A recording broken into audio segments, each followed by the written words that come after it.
I'm not sure how much daylight I'm going to have to be able to finish this, so I'm probably going to end up moving into the garage, but I did want to show you quick before of how the vehicle looked, and then I'll show you after. And this is before. As you can see, the wheels are tucked in pretty well. I'm going to try and sew the best I can from the side. The wheels are, there's the top of the fender, then there's the wheels. Same over here. And then I'll show you the front.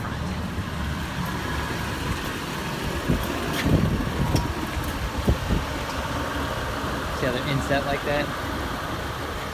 Way in here. I'm hoping to move them out just perfectly.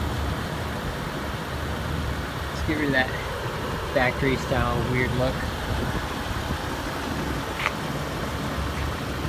Alright, let's pull it in the garage.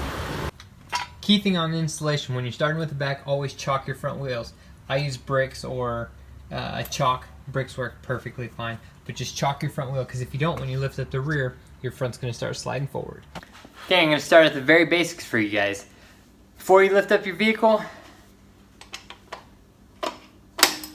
break loose all your lug nuts on your factory one, and lift it up, remove them, take off the wheel. Pretty simple stuff. So at this point, you got your wheel off, everything's removed, it's jacked up, your front's chalked, so it's not rolling anywhere. I got both sides off just because I like to work two at a time. The front's obviously a little bit harder to do that on, but you're ready to go. First thing you want to do is check this out. Okay, so as I mentioned earlier, when I was talking about hub-centric versus not hub-centric wheels, you can obviously do a couple different things to figure out if your wheels are hub-centric or not. The first thing you'll probably do is just ask someone online because you're too lazy to look it up. It's true, it happens all the time. Second thing you can do is check your vehicle out. See right here, there's a lip. You probably can't see that too well. Let me bring it in. So right here, there's a lip on this too. Right here, this lip right here. That means it's hub-centric. So the wheel slides over this and it seats on this itself. Some, like the old Chevys and trucks and stuff like that, don't have those, in some older vehicles as well. I think that Comanche's hub-centric as well. Most Jeeps are hub-centric. Just focus on that.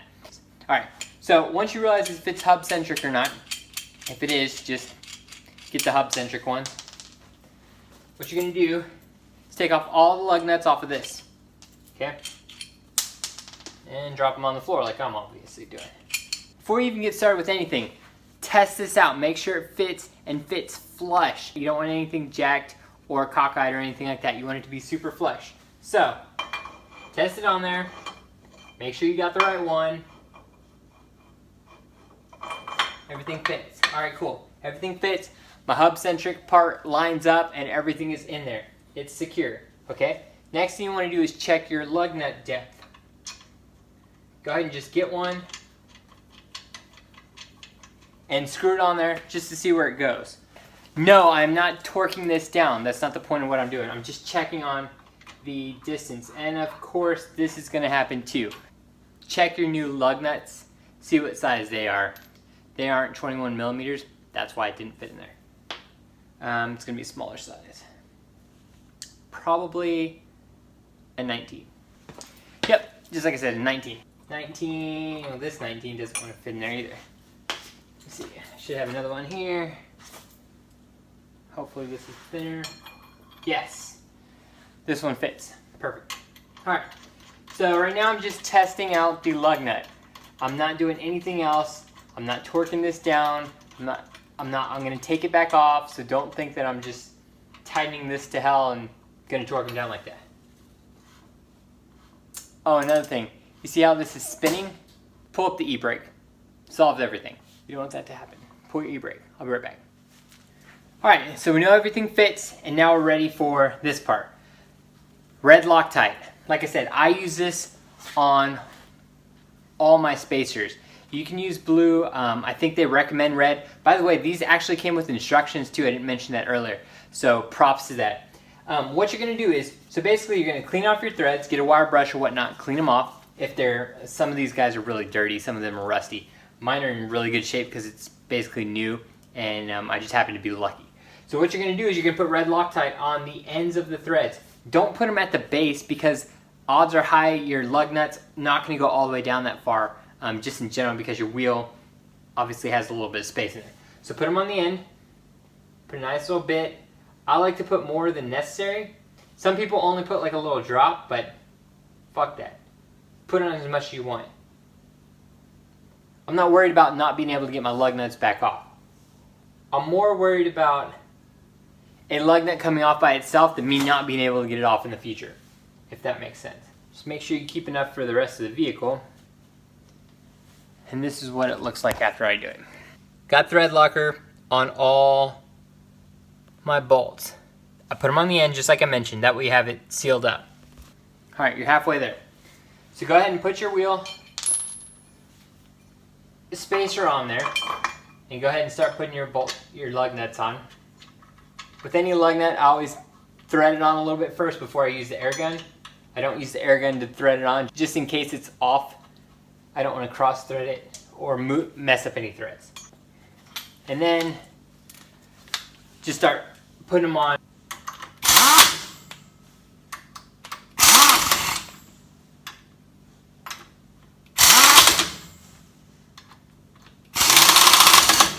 Just make sure everything is still tight. You don't want this to fidget at all. If this is slipping or moving or off-canted or anything, something's wrong. So make sure it's all level, squared away, and that everything is sturdy and not going anywhere, okay? That's the biggest thing. At that point, mine's good to go. So now I'm gonna go ahead and torque these on. I think the factory specs for this is like 86 foot-pounds, so I'm gonna continue to do that. Gonna go ahead and torque these all down. And then I'm going to put the wheel, but after make sure it's all torqued down in the star shape pattern, make sure it's all good, go through it once or twice, put the wheel on, torque that down.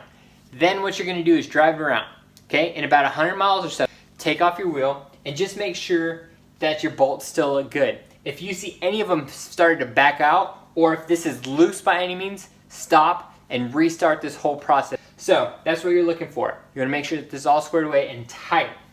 Another thing I want to point out, we're almost done. I'm going to go ahead and toss these all on, and I'm going to do a quick walk around after the vehicle. I do want to make this one point real quick. There are times when your factory bolts aren't long, okay? And you're going to put these on. This goes in here, as I mentioned. Your lug nut goes in there just like that, okay? Now, if you come into an issue where you only see if you see half the threads aren't tightened down on the bolt, stop. You have an issue, okay? Look at from the back. See how there's a gap there? And there's like a space of a good, I want to say ½ inch where there's no threads? That's your problem right there. What you're going to have to do is order you some lug nuts like this that have this extension on the bottom. You see that? See the difference? At the end of this taper, there's nothing there. At the end of this taper, there's an extension. As I mentioned, the first one's in there, that's factory. There's a gap of about ½ inch with no threads on it. I'm put this one in here for reference. See that? It seats perfectly against that with just a little bit so that you're getting another ½ inch worth of threads. I've read I have to do that for the front, so I'm gonna go ahead and use these for up front. Now the biggest thing here is just make sure that the top of your lug nut or bolts don't stick out the top here. Because if that happens, then you also have another issue because the wheel isn't going to be able to seat on the spacer. So you do not want your bolts or lug nuts to be able to stick out the top. If it does, you're going to have to trim them.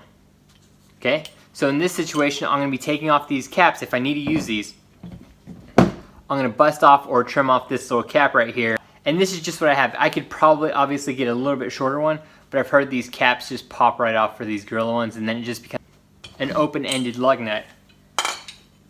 Like this one where you can see through it. So all it does is just pop off the little cap.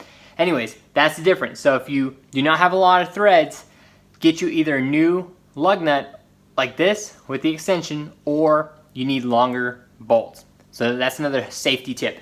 Do not ever, ever tighten on a lug nut like this and have it half threaded through there. Okay, you need like, I think the magic number is like a minimum of 7 to 10 threads actually threaded through there for it to get a good torque setting. So make sure you got that. I'm going to torque these down before this thread locker dries and show you the aftermath. But that's how you do this properly. Don't fuck this up. Don't take shortcuts. Don't jack anything up. This is an essential part of your vehicle. Don't screw this up. Double check your work and do this the right way and you'll be good to go. That's how you do this. If you got any questions, let me know below. I have the link for these. and then I'll try and add the link for these other ones. There's ones you can order online. I just went with these are Gorilla ones that Discount Tire had in stock for me, so I just went with them. It's also locking too, which is kind of cool. All right, there you go. Let's wrap this up. Almost forgot something real quick. People ask, how do you do the front? Because the front's going to spin because there's no e-brake for them. You can do one or two things. You can A, have a buddy come out and hold the front brake. That will keep the front wheel from spinning, and you can torque them all down that way. Or if you don't have a buddy, you can use a long screwdriver or something of that nature, and you can pry it in between these bolts right here and then torque it down yourself that way. I've done it that way a lot of times with what is it called, tire irons and stuff like that, or a long screwdriver, or even something like this would work. But basically you just have to lock something in here to keep it from spinning while you do it yourself. A buddy is obviously the easiest way to do it up front. So just heads up with that. When you get to the front wheels are going to want to spin, so you can either use a buddy to apply the front brakes, apply the brakes in general, or you can do it yourself by using something to hold them in place. Just be careful and make sure you torque everything down correctly, of course. All right, let's toss these wheels on. Last thing I'll mention before I show you the end results is if you haven't messed with hub-centric wheels or adapters before, always make sure that you give your wheel a good hit, same with the adapter, before you're done. With the adapter you can see that it's seated, but your wheel, make sure that it's seated. So go ahead and tighten these up, and then make sure your wheel is over that hub-centric ring, because if it's not, it'll have about that much of a gap and it won't be seated completely on it. So when you torque it down, it should set into place regardless, but you can get a false torque if you haven't set it over the ring before you finish it all up. Not a big deal, it's pretty obvious. And like I said, I'm not responsible for how you do this. If you don't follow these instructions, if you don't do it right, follow the instructions that you've been given, that's on you. So don't follow this and be like, hey David, it's your fault. No, that's wrong. You know, your responsibility for your own risk. Now let's finish up. All right, excuse this mess over here. We're moving, just ignore that. But there you go, that's how she looks now. So it's pretty much perfectly in line with the fender now compared to up front. I haven't done the front yet, but you can see how the fender up front, it's still obviously in. So that's what she looks like. It's too dark to go outside. That's how she looks without it. Okay, I'll try and do a better walk around tomorrow or on my next video, but you kind of get an idea. Yes, this needs to be cleaned too. I'm about to wash it before we go to Big Bend. And there you go. If you guys got any questions, just let me know. But that's how we run them. I'm gonna run it around like I said. Before we go on our Big Bend trip, I'm gonna check them all out, make sure everything's still good to go and everything is torqued properly. And then we're gonna go on our trip and go from there. So that's how you do it. That's my preference. If you got any questions, Instagram me or mention it below. Thanks again for watching. Like, subscribe, and as always, I really appreciate it. Thank you guys. I'll talk to you guys soon.